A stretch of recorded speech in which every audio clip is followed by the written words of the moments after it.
Bueno, entonces muchachos, para que lean, investiguen y complementen las charlas que yo les estoy suministrando en la clase. Vamos a mirar cuáles son las etapas del desarrollo embrionario.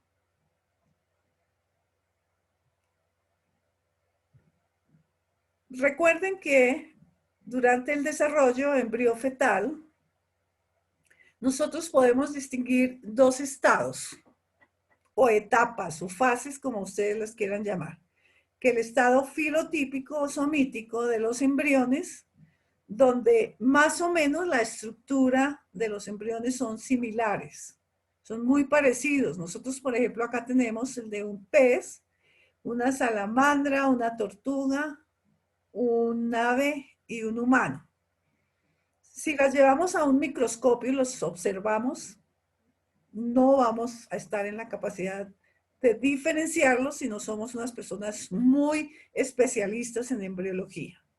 De todas maneras, van a tener su parte cefálica, su parte caudal.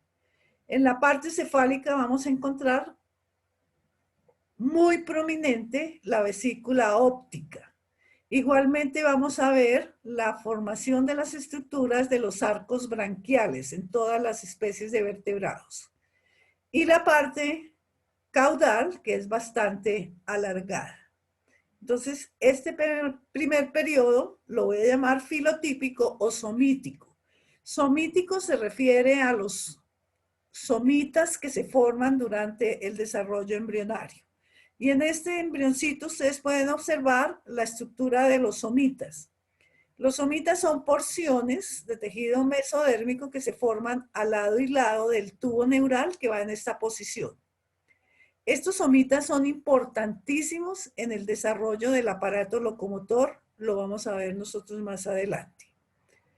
El segundo estado es el metamórfico, que es donde se van a llevar a cabo una serie de cambios en la forma que va a tener ese embrión durante su desarrollo y hacen posible reconocer la especie. Recuerden que durante este periodo es muy fácil reconocer la especie por la forma de su cráneo, su cara y obviamente la estructura de sus miembros. Entonces, hay embriones, hay periodos fetales en los cuales los embriones tienen 5 dedos, son pentadáctilos, otros tienen 2, otros solamente tienen 1, entonces eso ya depende de la anatomía de los miembros de cada especie. Aquí hay embriones somíticos de distintas especies, por ejemplo, este es de una lagartija, de un pollo y de un mamífero, que corresponde a un ratón, donde nuevamente son diferenciables su cabeza, la parte de el tubo neural que va a lo largo del cuerpo. Importantísimo la presencia de los arcos branquiales. Igualmente, la estructura del corazón, porque ustedes recuerdan que es uno de los órganos que se forman casi inmediatamente para poder suministrar todos los nutrientes.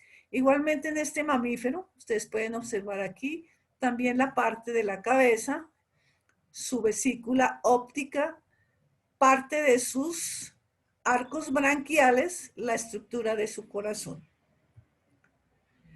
Recuerden que los arcos branquiales o los arcos faríngeos es igual, son formaciones que se desarrollan en la parte cefálica del embrión, que están por encima de todo lo que es la cavidad pericárdica que ustedes la observan acá. Que se pueden observar esos arcos en número de 5 o 6.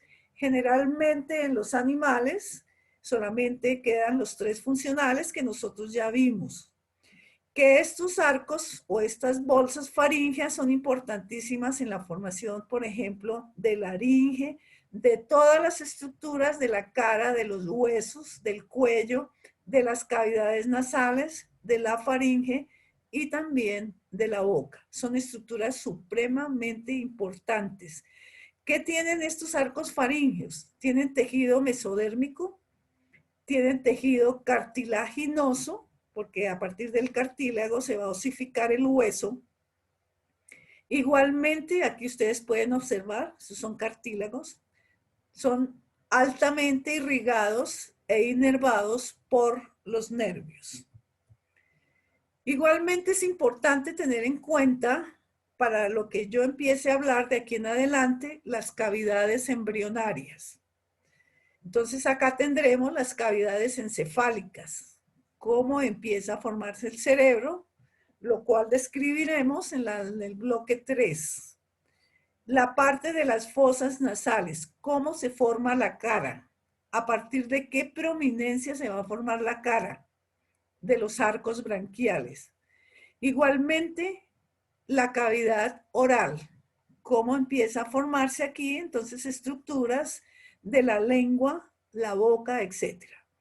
Y acá, por debajo, tendremos la cavidad pericárdica, donde ustedes ya pueden observar el desarrollo del corazón. Igualmente, la cavidad pleural, la número 5, donde se van a desarrollar los pulmones. La número 6 corresponde a la cavidad peritoneal, donde se desarrollan, por ejemplo, los intestinos, el estómago, los riñones, las gónadas, etc. Y esta parte de las 7 corresponde realmente a la estructura del cordón umbilical. Veamos cómo se desarrollan los ovocitos en vertebrados. ¿Qué es un ovocito? Lo aprendieron ustedes en primero, que es el producto de un proceso importantísimo que es la ovogénesis. Que hay ovocitos en mamíferos, ovocitos en aves, reptiles, peces, en todos los vertebrados encontramos ovocitos y en todos se lleva a cabo procesos de ovogénesis. Que los ovocitos en los mamíferos son muy pequeñitos y que corresponden a organismos vivíparos que desarrollan el embrión dentro de la madre los nutre, los protege, etc. En cambio, aquí en las aves, los ovocitos son mucho más grandes, que están conformados por un vitelo. El vitelo es lo que comúnmente nosotros llamamos yema, que es común a todos los animales ovíparos, desde los peces, los anfibios, los reptiles y las aves. Que este vitelo está conformado por unas vesículas que almacenan gran cantidad de alimento. Que este alimento está conformado por proteínas, carbohidratos, nutrientes, aminoácidos, todo lo que ustedes quieran, y se sintetiza específicamente en el hígado. Teniendo en cuenta, nosotros para el desarrollo embrionario de los vertebrados debemos conocer unos conceptos básicos. ¿Cuáles son esos? Los tipos o clases de huevos en los vertebrados y las fases que conforman el desarrollo de esos embriones. Entonces tenemos aquí, de acuerdo a la cantidad y distribución del vitelo, tendremos entonces los huevos telolecíticos o ovocitos telolecíticos, donde el vitelo está concentrado en una estructura que se llama entonces el vitelo, la yema, perdón. Y aquí a un lado encontraremos el tejido embrionario que se llama disco embrionario o blastodermo, a partir del cual se va a desarrollar el embrión. Entonces, el embrión se forma a partir del disco y se alimenta de todo este tejido del vitelo. Y encontramos los huevos o los ovocitos oligolecíticos, que quiere decir oligo. Oligo viene de la terminología de raíces griegas y latinas que quiere decir pocos. Tiene poco vitelo y es propio de toda la estructura de los mamíferos. El vitelo no está muy desarrollado, no tiene mucho, y lo poco que tiene está distribuido en todo su citoplasma. Veamos ahora las etapas del desarrollo. Nunca en la vida se les va a olvidar que son 3 fundamentales, que es la segmentación, la gastrulación, la diferenciación y organogénesis. Vemos que la segmentación es simplemente las divisiones sucesivas del cigoto, donde se van a formar las blastómeras, que terminan en el estado de blástula. Nosotros aplicamos el término de blástula en anfibios, peces, reptiles y aves. Y blastocisto solamente lo utilizamos para los mamíferos. Todas estas blastómeras, producto de estas divisiones, son totipotentes, que era otra cosa que yo les preguntaba a ustedes. Una célula totipotente es una célula madre que tiene la capacidad o tiene en su núcleo la información genética para formar un individuo. De la segmentación pasamos a la gastrulación. Aquí hay una reorganización de las células en capas germinales. Y ya podemos diferenciar aquí las tres capas que ustedes conocen: el ectodermo, el endodermo y el mesodermo. Y sus células acá son pluripotentes. Es decir, que si yo tomo unas células del ectodermo, solamente esas células me van a diferenciar el tejido nervioso. Si tomo, por ejemplo, el mesodermo, solamente sus células me van a poder diferenciar el tejido sanguíneo, como ejemplo. Ustedes tienen las derivaciones de todas estas capas embrionarias. Después de que se ha formado la gástrula, viene el proceso de diferenciación y organogénesis. A partir de estas células, de estas capas germinales, se van a formar entonces los tejidos y los órganos. Y queda ya establecida la estructura del nuevo individuo. Y aquí vamos a encontrar células multi y unipotentes. Recuerden que en la medida que el embrión avanza, la expresión genética va disminuyendo. Es como si la pasáramos por un colador, ¿sí? Donde la información de una célula totipotente se va reduciendo en la medida que van avanzando las etapas de ese desarrollo embrionario.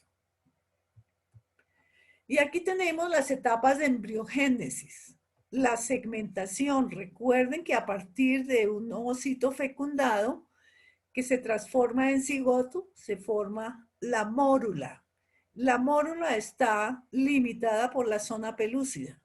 Y aquí tendremos una mórula expandida, ya un inicio de la formación del blastocisto, porque estoy hablando en este momento de los mamíferos. Aquí ya está el blastocisto diferenciado en esas dos capas, el trofoblasto y la masa celular interna. Aquí el blastocisto ya está siendo liberado de su zona pelúcida. Una vez que está liberado, viene a implantarse en la cavidad uterina. Y aquí ya vemos el blastocisto constituido por dos capas, el epi y el hipoblasto. Nuevamente, un blastocisto con un disco bilaminar quiere decir que tiene la parte verde, el epi, y la parte azul, el hipo. Que cada una de estas estructuras me va a formar la segunda etapa, que es la gástrula, constituida por el ectodermo, el mesodermo y el endodermo. Pero cada una de estas células se diferencia y empieza entonces la formación de los tejidos. En este caso, los tejidos nerviosos. Y aquí, por ejemplo, se empieza a formar el ectodermo superficial, el tubo neural, ustedes lo ven aquí, ya completamente cerrado. Los somitas que se forman al lado y lado del tubo neural, igualmente se empieza a formar el tubo digestivo primitivo. Importante que ustedes en este tercer periodo de organogénesis y diferenciación vean cómo empieza la formación de los anexos embrionarios. Nosotros vamos a ver más adelante, esos anexos son importantísimos en la protección y la nutrición de los embriones. Veamos en la segmentación, yo quiero que ustedes diferencien una segmentación meroblástica de un huevo telolecítico que está presente en peces, reptiles y aves. Recuerden, en un ave, ustedes cogen un huevo, ven la parte amarilla, que es la yema, que corresponde aquí al saco vitelino futuro anexo. Igualmente le van a observar una zona de un material mucoide que corresponde a su disco embrionario. Este disco embrionario es el que inicia el proceso de segmentación. Inicialmente se forman 2, 4, 8, 16 y así sucesivamente para formar entonces un estado de blástula. Ustedes lo ven acá, una cantidad de células que se forman en esta parte del disco embrionario. Y a partir de este cúmulo de células es que se va a formar, a diferenciar el embrión. Entonces, por eso se llama una segmentación meroblástica que solamente está limitada a la zona del disco germinativo. Veamos la segmentación holoblástica en los mamíferos. Recuerden, aquí está la estructura del cigoto.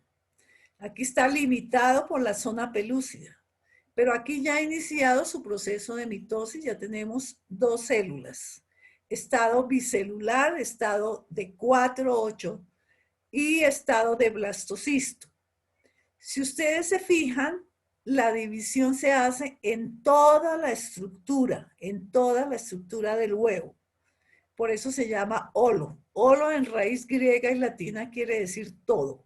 Entonces acá la división es de toda la estructura y en cambio aquí está limitada a una zona muy pequeñita.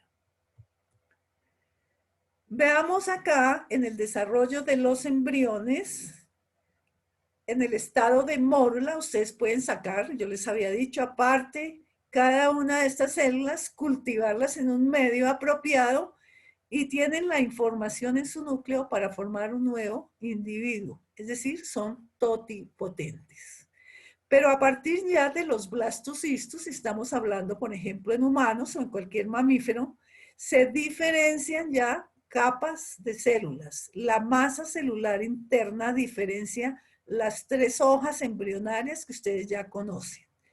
Entonces aquí las células son pluripotentes. Tienen la capacidad de formar órganos. E igualmente estos órganos también están en la capacidad de diferenciar y formar otras estructuras. Si nosotros vamos, por ejemplo, a la médula ósea tiene la capacidad de diferenciar células. Y ya hablamos de una capacidad unipotente, de una célula unipotente porque diferencia un eritrocito, diferencia un leucocito, un trombocito, etc.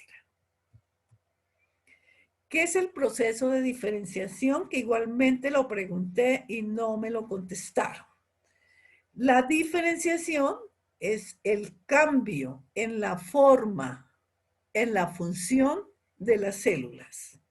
Estos cambios se dan a partir de la diferenciación en el blastocisto de las 3 hojas embrionarias. Fíjense que aquí se pueden formar células de muchas formas, de muchos tamaños, de muchas funciones. Aquí tendremos una neurona, una célula sanguínea, una célula muscular. Entonces, esa es la diferenciación, el proceso de cambio de forma, de función de una célula. ¿Quién lo administra? ¿Quién lo regula? Simplemente lo regula el material genético, los genes que están estrictamente en el ADN del núcleo de esa célula. ¿Cuáles son los anexos embrionarios, muchachos? Que se forman generalmente durante la organogénesis. Son estructuras o anexos, como su nombre lo indica, al embrión, que tienen 2 funciones importantísimas, protectora y trófica. Vamos a ver que en placentas, por ejemplo, tienen funciones inmunosupresoras, funciones de secreción de hormonas, etcétera. Pero básicamente son de protección y de función trófica. Si no están presentes, el desarrollo del embrión no se completa. Solamente vamos a encontrar en anfibios y peces el saco vitelino como el único anexo, ¿sí?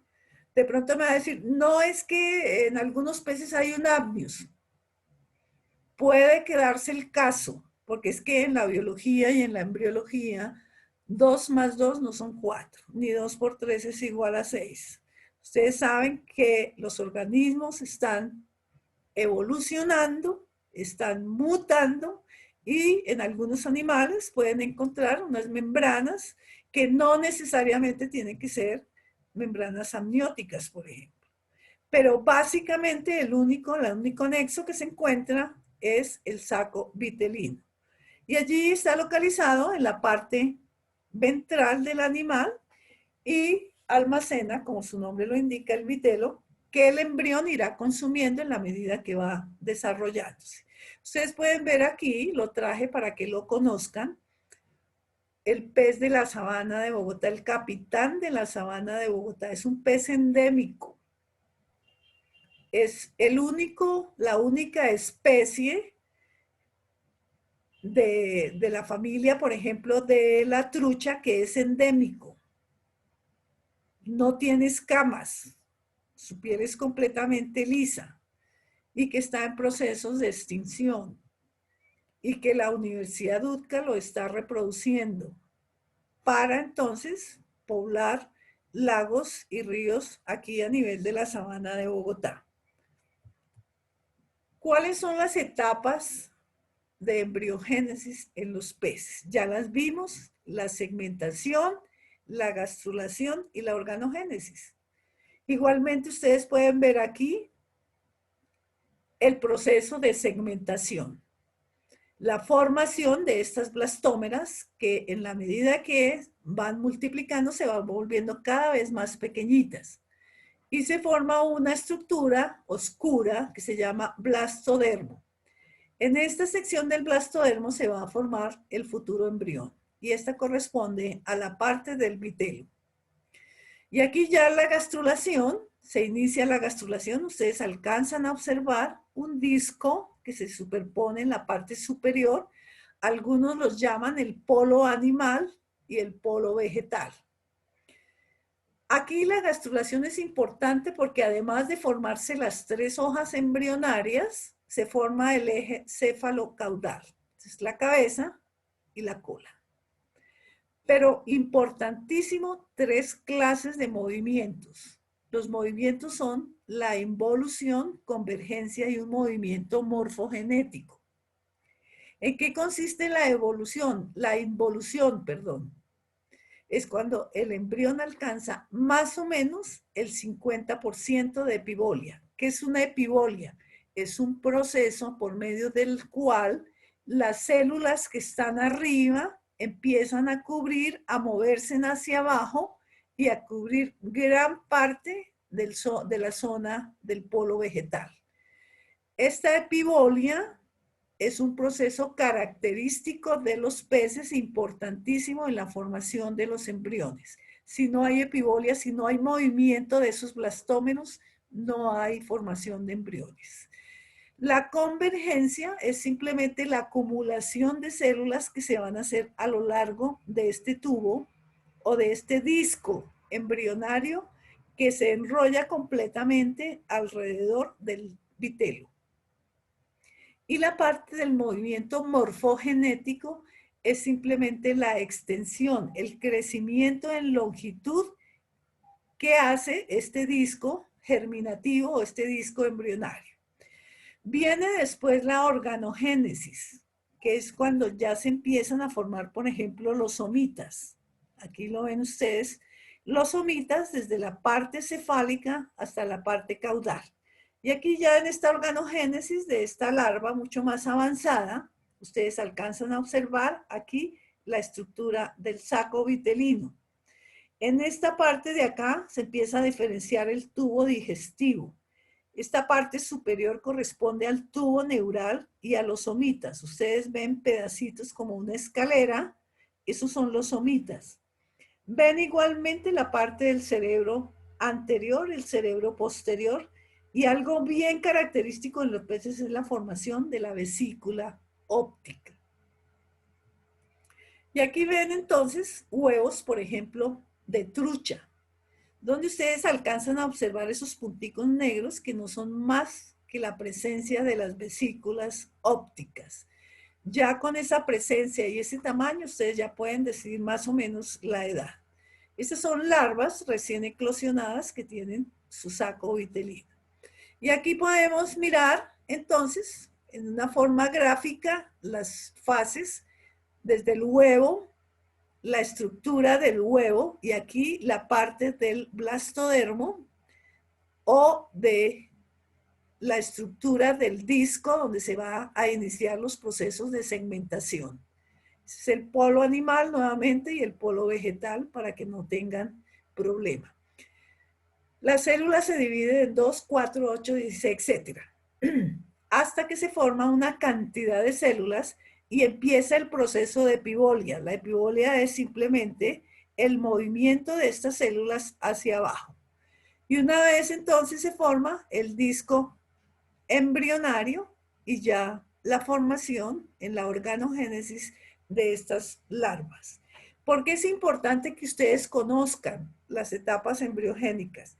Porque ustedes pueden manejar entonces programas de incubación de huevos y producción de larvas. Ustedes recuerden que la venta de larvas es una línea económica bastante rentable, que lo manejan también no solamente los zootecnistas, los biólogos, sino también los veterinarios. La fase del embrión es considerada el periodo que se comprende desde la fertilización hasta la eclosión. Está seguida por la fase de larva, poslarva y alevino. Entonces vamos a mirar acá ya algunos dibujos, algunos esquemas que se han tomado, por ejemplo, de la eclosión de Mutisi. Mutisi es el que yo les mostré, el capitán de la sabana, donde podemos nuevamente observar el saco vitelino. Aquí estarán los somitas, la estructura del tubo digestivo. Igualmente tendremos aquí la estructura del corazón. El corazón está por encima del saco vitelino, por debajo del cerebro. Y importantísimo la presencia de la vesícula óptica. Mírenla acá, bien definida. Esta es la estructura del tubo digestivo. Aquí pueden ver en este círculo un estado de blástula, donde pueden observar los blastómenos en la parte superior, y aquí estará la parte del vitelo o el polo vegetal. Veamos ahora cómo es el desarrollo en las aves y los reptiles. Los huevos de las aves y los reptiles son exactamente iguales en su morfología, ya que el tiempo, la duración, la maduración, eso ya es otra cosa, pero los patrones son muy, muy parecidos. Igualmente empiezan aquí en el desarrollo del ovario, del folículo, que cae aquí a la estructura del infundíbulo. El infundíbulo es una parte ensanchada en la parte cefálica de la trompa. Vienen acá por el magnum, pasan por el istmo, el útero y salen acá por la cloaca. Recuerden que en este tránsito se va formando, primero se deposita la albúmina y por último se deposita el cascarón. Y aquí lo pueden ustedes observar cuando vean la parte de aves con el doctor Sánchez. Mirarán perfectamente cómo es la estructura reproductiva. Entonces aquí está el vitelo. Miren, aquí está el disco germinal o el disco embrionario, es igual. Toda esta parte corresponde a la albúmina. Aquí estarán los tegumentos, la cáscara en la parte externa, la chalaza que permite mantener las estructuras unidas fuertemente a la parte de los tegumentos, y aquí hay una área donde se almacena gran cantidad de oxígeno. Importante en el nacimiento de los polluelos. ¿Cuáles son los principales anexos embrionarios en reptiles y aves? El saco vitelino, el amnios, el alantoides y el corio. El saco vitelino, mírenlo acá, como vimos anteriormente, reserva cantidad de enzimas que permiten la digestión de todos los nutrientes. Aquí las enzimas permiten que los nutrientes puedan ser transportados, absorbidos a través del cordón. Este es un conducto que se llama un conducto vitelino que comunica el saco con el embrión. Igualmente tendremos el amnios de color azul, limitado por una membrana, la membrana amniótica. Siempre está lleno de líquido, es transparente, permite que el embrión pueda flotar. El alantoides está acá, mírenlo acá. En la medida que el embrión crece, el alantoides crece acá y aumenta su volumen y ocupa casi todo el volumen del huevo. Porque aquí se reservan todas las sustancias producto del metabolismo del embrión. Tiene tres funciones importantes: una respiratoria, una excretora y una digestiva. Ayuda precisamente a la digestión de la albúmina y a la absorción del calcio del cascarón. Ustedes saben que cuando un cascarón tiene demasiado calcio, hay problema, puede haber muerte embrionaria. Y el corion, que es el último que está aquí en la parte externa. El corion es importantísimo porque se une al alantoides e igualmente a la parte interna del cascarón, que ustedes lo ven aquí en una línea amarilla muy fina, y permite entonces realizar una cantidad de funciones metabólicas. Por eso también lo estamos denominando acá con una función respiratoria. A través de estas estructuras, el embrión intercambia gases, por ejemplo, el oxígeno y el CO2. Los anexos embrionarios en aves son dos anexos y cómo van variando su tamaño de acuerdo al crecimiento del embrión. Ustedes ven en azul el amnios, la cavidad amniótica, y en color naranja el embrión. En color amarillo, el saco vitelino. En la medida que el embrión va aumentando, va creciendo, va madurando, va agotando las reservas del saco vitelino y va siendo cada vez más pequeño. En cambio, el alantoides aumenta su tamaño porque ya el metabolismo es mucho más intenso y los productos que tiene que almacenar aquí ya son mucho más en mayor proporción. Igualmente es un embrión que ha crecido bastante, necesita un metabolismo de oxígeno y CO2, entonces necesita un intercambio a través de las membranas del corion y el alantoides. ¿Cómo son los anexos embrionarios, por ejemplo, en los reptiles? Aquí ustedes están observando el Caiman Crocodylus fuscus, que es el nombre científico de la babilla. La babilla construye sus nidos con pedazos de material vegetal, troncos, ramas, etc. Pero los cocodrilos, los caimanes, estrictamente las construyen en arenas. Entonces, en las playas, en las arenas que no son inundables, ellos colocan sus huevos debajo de esa arena. Este es, por ejemplo, los tres tipos de caimán que existen en el país, que yo quiero que ustedes los tengan muy en cuenta. Este es el caimán negro del Amazonas, el Melanosuchus niger, que está en procesos también de extinción, porque su piel es una piel clásica, muy bonita, fácil de trabajar, y lo están cazando para el tratamiento de su piel. Aquí tendremos el caimán del Orinoco, que corresponde a su nombre científico, el Cocodrilus intermedius. Este cocodrilo, este caimán, lo están reproduciendo en la Estación Biológica de Villavicencio, que está a cargo de la Universidad Nacional. Ya ha reproducido bastantes individuos que ha repoblado entonces los ríos del oriente colombiano. Y está el caimán aguja del Magdalena, que su nombre científico es el Cocodrilus acutus. Acutus porque tiene la parte de su trompa bastante afilada, por eso se llama agutus. Y aquí pueden observar ustedes los neonatos que están en procesos ya de eclosión.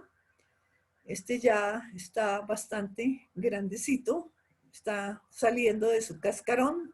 Son entonces individuos completamente formados. Ellos salen de su cascarón, inmediatamente la madre los puede llevar directamente en la boca y los deja dentro del agua. Son depredados fácilmente, más o menos el 90% es depredado.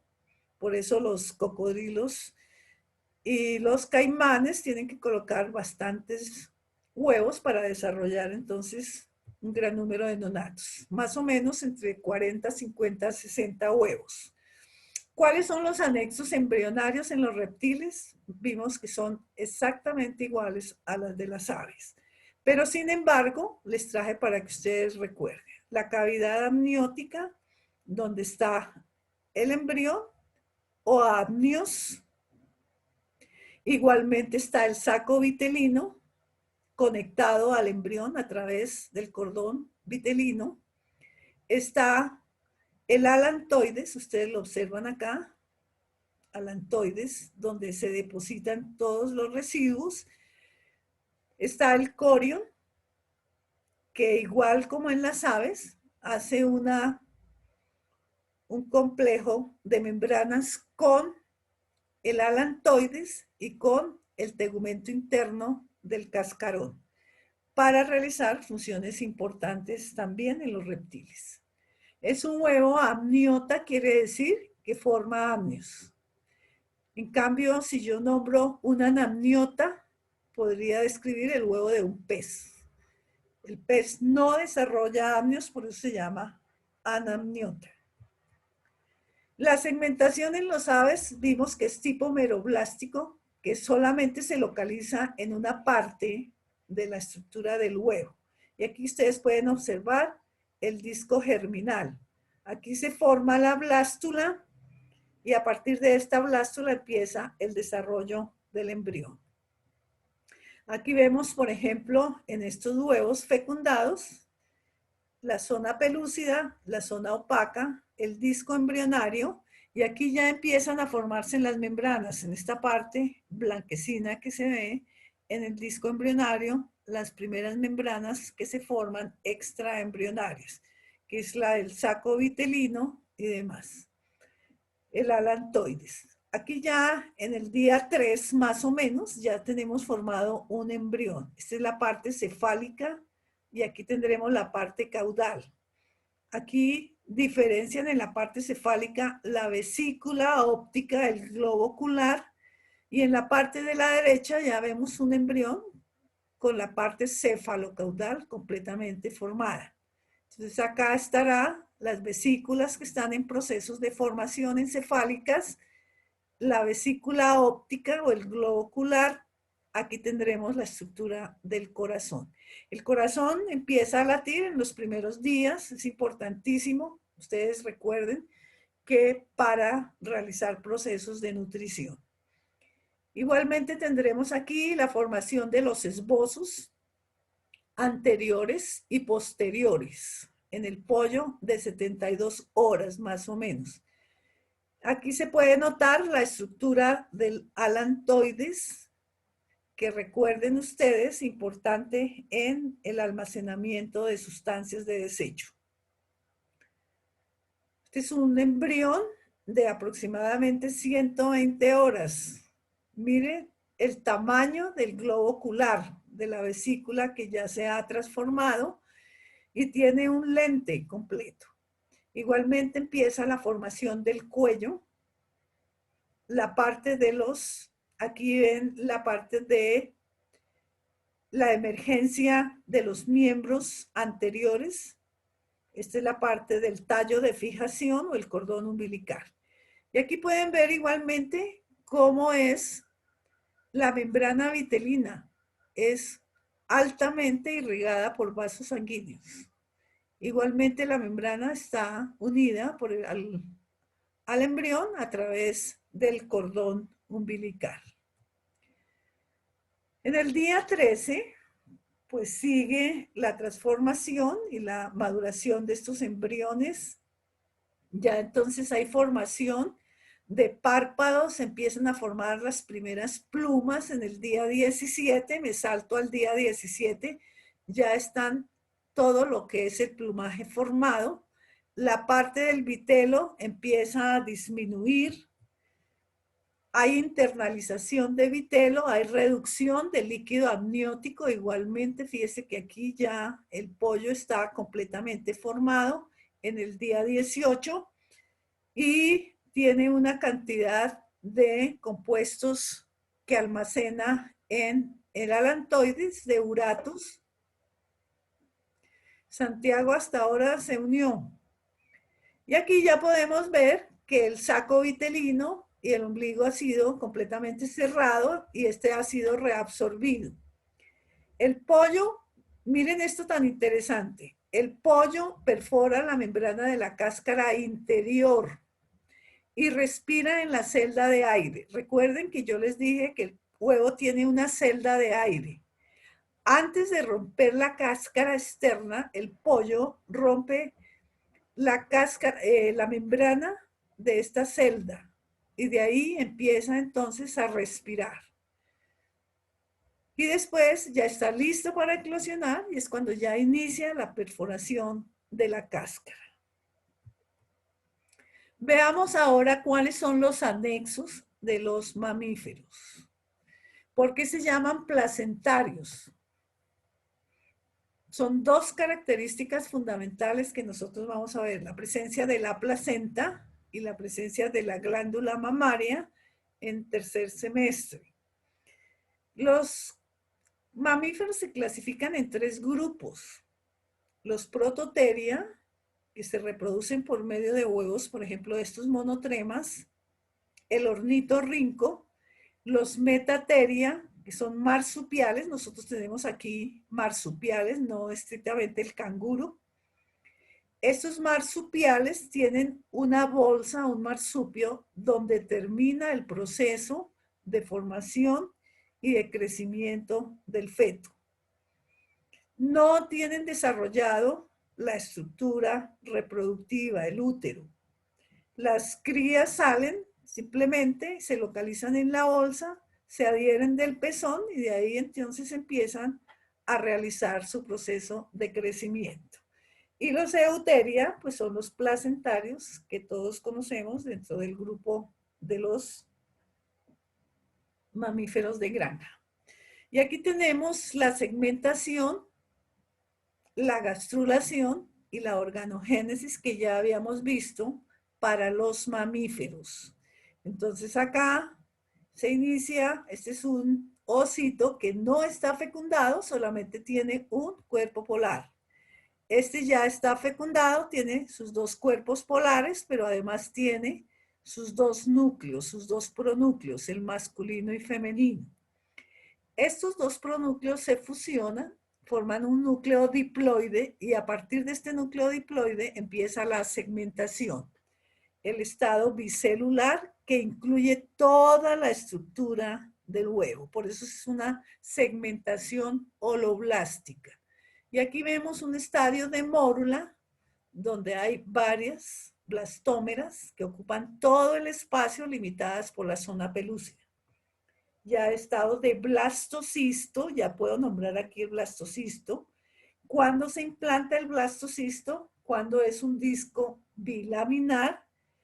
Y si en alguna ocasión ustedes leen una embriología y les nombran el disco trilaminar, ese corresponde ya a un estado de gástrula, donde se diferencian las tres hojas germinales. Los anexos embrionarios, pues como vimos anteriormente, sirven de estructuras de protección y nutrición. Y aquí se forman en las primeras etapas del desarrollo embrionario. ¿Cuáles son los principales anexos? El amnios, el saco vitelino,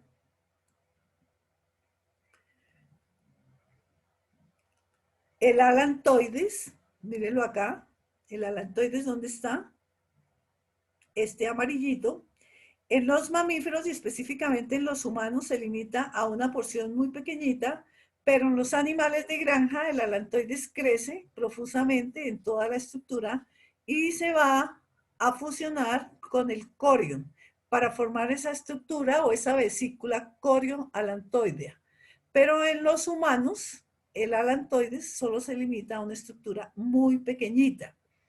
Está igualmente el corion, que es en la parte externa, que en los mamíferos es un tejido o un anexo importantísimo en la formación de las vellosidades coriónicas, que dependiendo de la posición de la distribución de estas vellosidades coriónicas, pues hay distintas clases de placentas. Ustedes las verán en la parte de histología, yo simplemente les voy a nombrar de acuerdo a la distribución de las vellosidades coriónicas. Y algo fundamental que es el cordón umbilical. Entonces nuevamente está el amnios, está el saco vitelino. Recuerden que el saco vitelino en los mamíferos es importante porque ahí se van a formar las primeras células sanguíneas. Es, digamos, una de las funciones importantes. Ya después se convierte en un órgano completamente rudimentario, que no tiene una función muy especial. Está el alantoides e igualmente el cordón umbilical. Esta es la comparación de los anexos embrionarios entre un reptil, un ave y un mamífero. ¿Cuáles son las diferencias? Las diferencias básicas es el tamaño del saco vitelino. Entonces, ustedes recuerden que aquí el saco vitelino sirve como una estructura trófica y aquí hematopoyética. Básicamente es eso. Ese es el amnios en los mamíferos, una estructura completamente transparente, llena de agua, llena de líquido amniótico. Esto no permite que el embrión se deseque. Evita los traumas, los cambios de temperatura, las adherencias. Este líquido es renovado y es deglutido por el feto. Y a través de la placenta, pues, obviamente lo desecha. Los tipos de placentas. Recuerde que la placenta está conformada por un tejido que proporciona el embrión, que es el corio, y un tejido que proporciona la madre, que es la decidua o la zona superficial del endometrio, que está asociado con el saco vitelino o está asociado con el alantoides. Eso depende de cada especie, que es importantísimo en la supervivencia embriofetal. Que la placenta tiene varias funciones: intercambio gaseoso, permite el intercambio nutricional entre la madre y el feto, secreta hormonas y tiene propiedades también inmunosupresoras. Que existen diferentes tipos de placentas, era lo que yo les hablaba anteriormente, de acuerdo a la distribución de las vellosidades coriales o coriónicas, que puede ser una placenta tipo difuso. Miren acá, las vellosidades están repartidas en toda la membrana corionalantoidea o en toda la vesícula, porque esta es una vesícula coriolantoidea, que está, por ejemplo, en los bovinos, en los rumiantes, es cotiledonaria porque se agrupan en unas porciones, en unas estructuras que se llaman cotiledones. Entonces aquí están las vellosidades en estos cotiledones. O puede ser discoidal, que solamente las vamos a encontrar en una zona formando un disco, y aquí este tipo de placenta la presentan los humanos y los ratones, y la parte zonaria o zonal, donde la placenta ocupa un espacio aquí que es común, por ejemplo, en los perros. Veamos cómo se implanta este embrión trilaminar y cómo se forman las vellosidades coriónicas. Aquí pueden observar ustedes este embrión que ya habíamos visto anteriormente, cómo se implanta y cómo se localiza dentro de una vellosidad, dentro de una vesícula coriónica. Es importantísimo que ustedes vean acá la cavidad amniótica, el saco vitelino, el alantoides, miren, una estructura muy pequeñita acá de un humano, y el pedículo de fijación. Aquí es importante que ustedes vean cómo se fusionan la pared corial con la parte del celoma extraembrionario. Este es el celoma, esta es la cavidad que está dentro de la vesícula coriónica, pero que no pertenece a la parte embrionaria, por eso se llama celoma extraembrionario. Pueden observar las vellosidades coriales o coriónicas, como ustedes quieran, que son muy ramificadas. Aquí, en este de la izquierda, pueden ustedes ver el celoma extraembrionario y cómo esta membrana que es la membrana amniótica, mírenla acá, que recubre completamente el amnios, se fusiona con el corium. Mírenlo acá. Entonces aquí tengo corium y aquí tengo membrana amniótica. Estas dos se fusionan, obviamente desaparece el celoma extraembrionario para formarme aquí la membrana amniocoriónica. En la parte, digamos, lisa de lo que es la estructura placentaria, futura placentaria. En cambio, acá vemos el corium frondoso. Este es simplemente un esquema longitudinal de un útero para observar la fusión amniocoriónica y la decidua parietal ya para formar la placenta. Entonces aquí ven ustedes la estructura de un útero. La parte amarilla es la estructura de la decidua parietal. Entonces la decidua parietal de la madre, y aquí tendremos la vesícula coriónica y hay fusión de estas dos. Entonces, la membrana amniocoriónica se fusiona con la decidua parietal y ya me van a formar la estructura placentaria.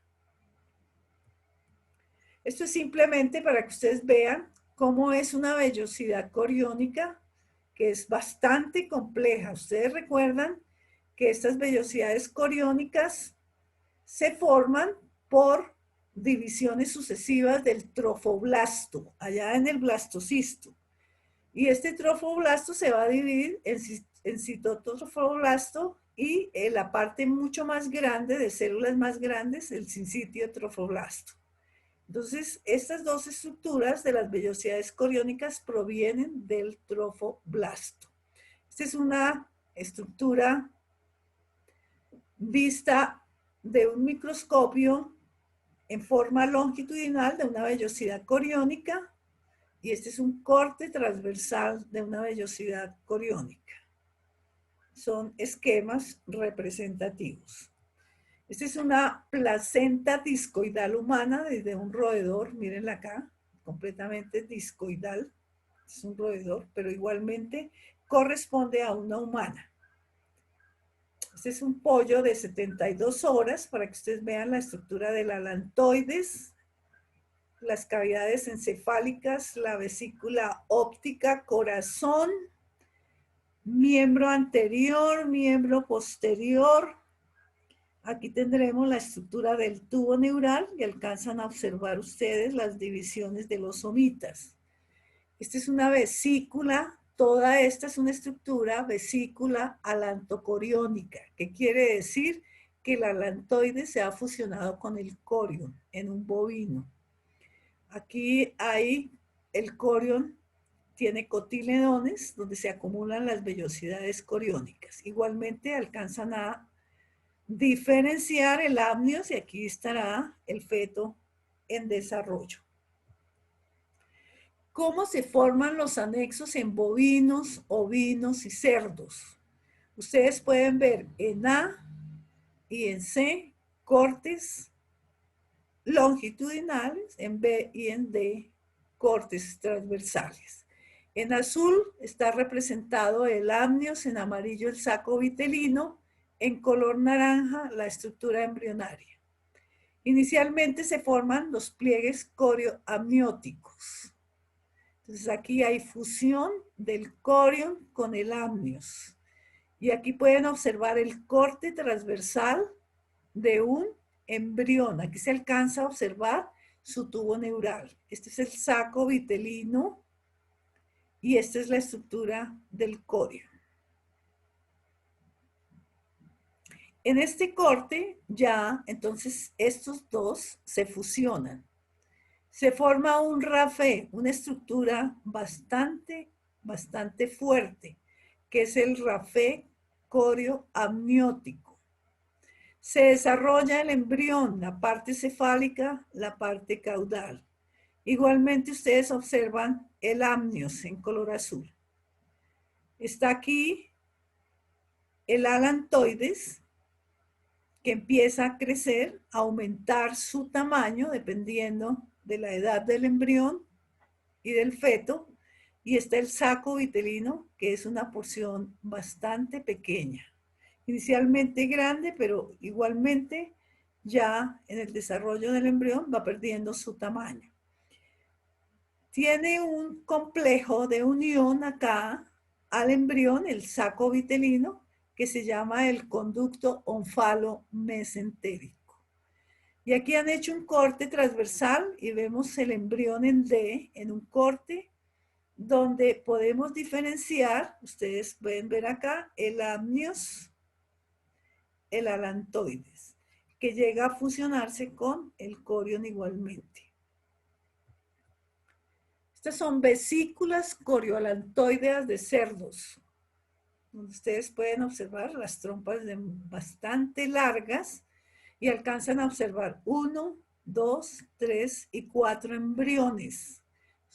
Esas vesículas son bastante alargadas y eso depende del número de ovocitos que han madurado aquí en el ovario. Esta es la estructura ovárica, esta es la estructura por donde se transportan los ovocitos y aquí estará la parte donde se van a implantar esos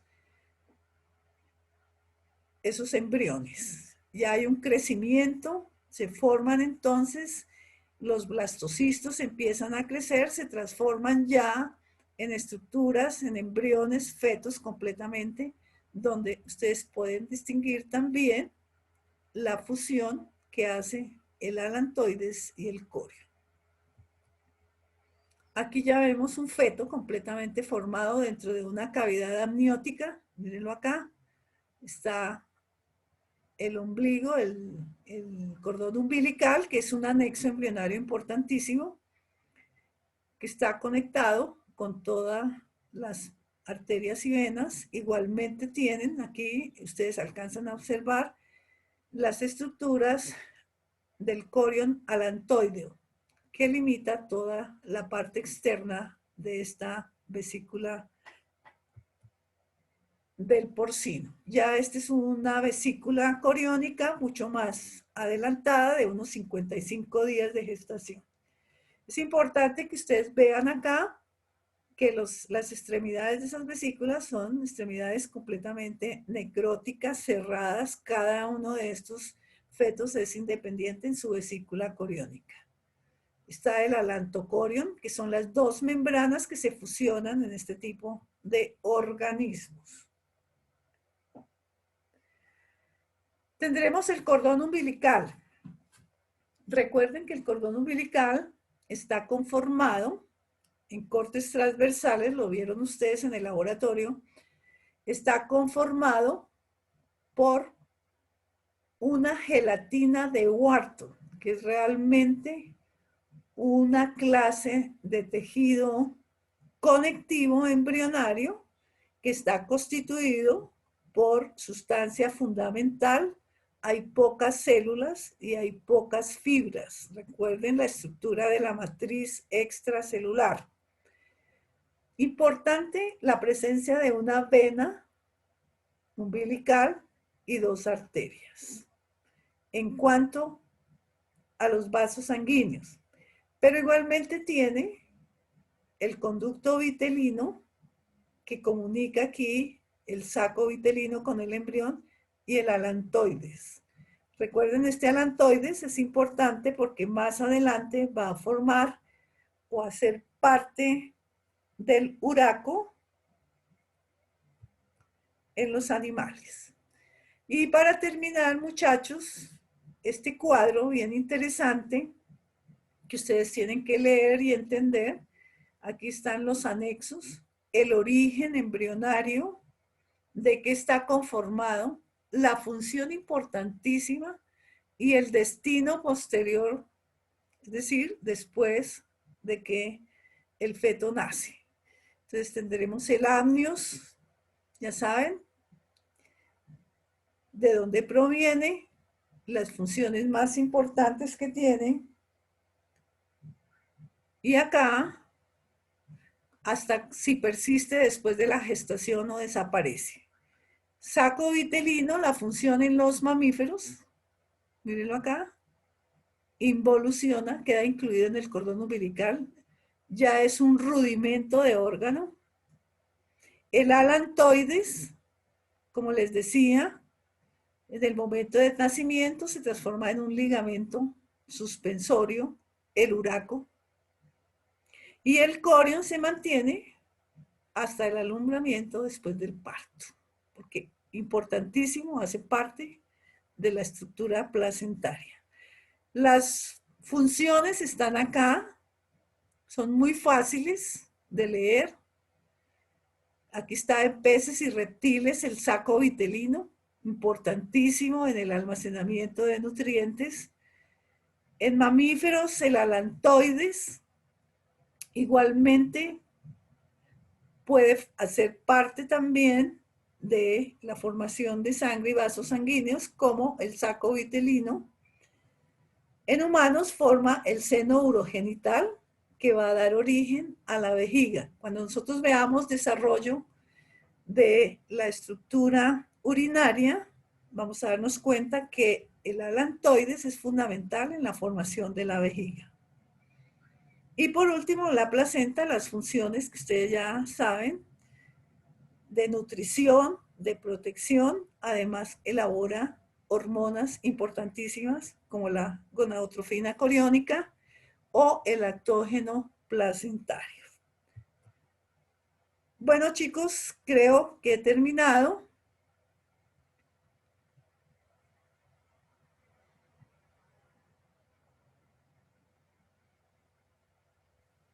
Es una pregunta.